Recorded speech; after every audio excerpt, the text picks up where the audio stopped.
Now, there are a couple of content creators online that are still popular, despite the fact that you can tell they're not very nice people, and you can tell that there's other individuals much more insightful or much better looking than these content creators.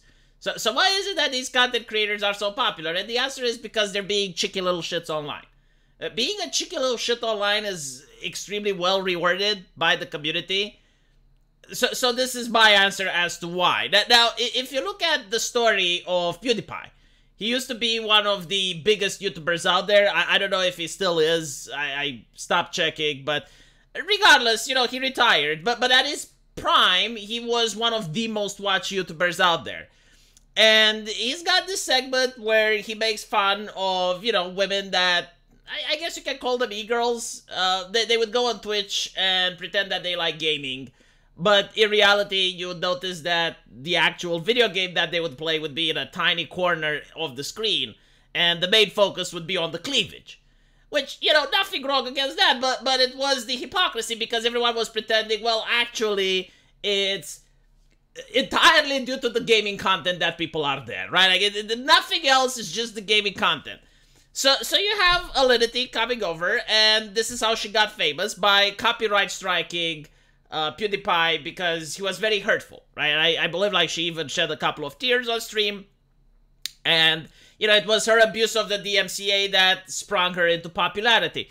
And she was very lucky because PewDiePie didn't sue. I mean, PewDiePie definitely had the money to file a counter lawsuit, but he didn't.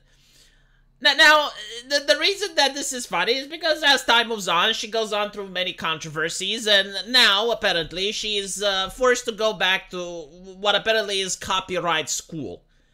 Now, copyright school is something that YouTube has as well. It's where you have to read a little bit about the Digital Millennium Copyright Act, and then you're given a questionnaire, and you have to fill it. And as you can see, it's not really that difficult. Like, you get, what, like 7 questions in total per chapter. It's expected that you can finish it in 28 minutes. Like any person that just pays a little bit of attention can do this.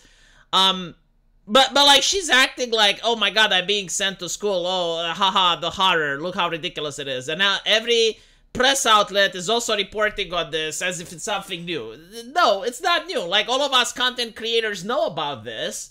At least on YouTube. I don't know about Twitch.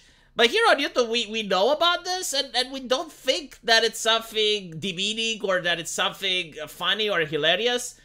Because there are people that legitimately do not know about how copyright works. And it's not like YouTube has a horse in this race. They literally wouldn't care if people were to start uploading copyrighted content, except that the government forces YouTube to care. So the government actually requires that online platforms like YouTube or Twitch have a way for people to file these complaints if anyone is streaming intellectual property.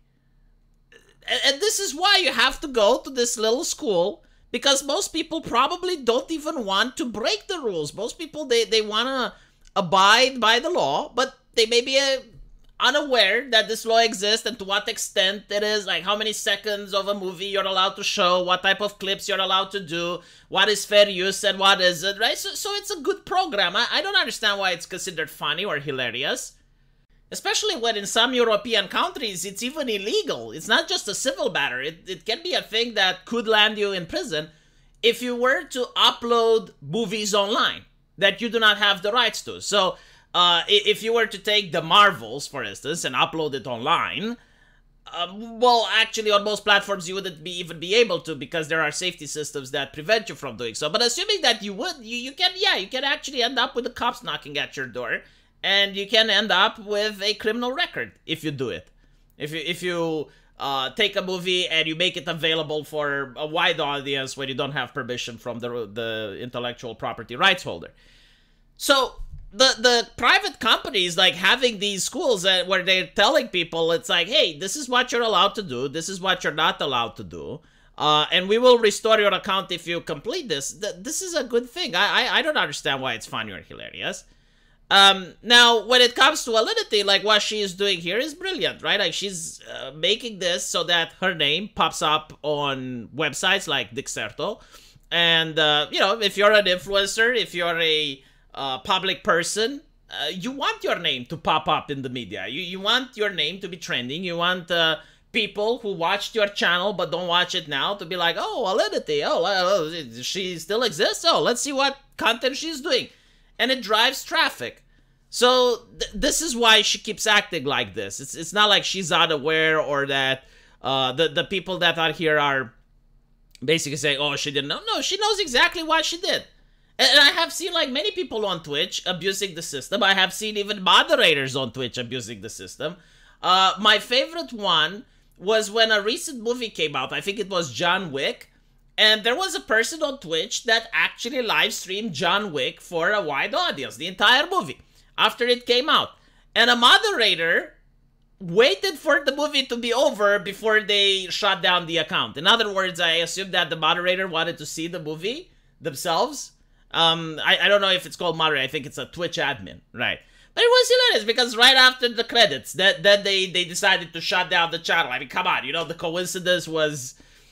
Yeah, but anyway, when it comes to Twitch, I don't know, like, I don't think they have the systems in check to prevent people streaming entire movies or anime or whatever. Because I have seen, like, so many cases, especially with content creators there, that they just put an anime and they just watch it in front of everyone. I'm like, how do they do this? Like, you can't do this on YouTube. Like, it's illegal. And again, like, you can get in trouble with the law. And even if you don't get a criminal case, you could actually get sued. Like, if you're a rich person, a rich content creator that does this, the company can actually go and sue you for it. And they can be like, yeah, we need damages. You showed our intellectual property, especially if you're having, like, live reactions and maybe you didn't react properly as the company would want you to react to certain scenes. They can say you damaged their brand. You can get into a lot of legal trouble. So yeah, everyone that's laughing at this, I don't know why you're laughing. This is actually good. We need more of this, not less. But anyway, I just found it funny that this is how Alinity started her career, with a false DMCA, and now she is continuing her career while being sent to copyright school. Will she learn? I don't think so, because she already knows. Like, it's very difficult to believe that she is unaware. You can't be on the internet as a content creator for as long as she has without actually understanding the DMCA and without actually knowing what you're allowed and you're not allowed to do. But anyway, I hope you guys like this video, and if you want to support the channel, there is a link into the pinned comment that can take you either to my Patreon or my PayPal. And in exchange for your donation, I will make sure that I will give you the best buyer's remorse on the internet. So hopefully I will see you guys later, and take care.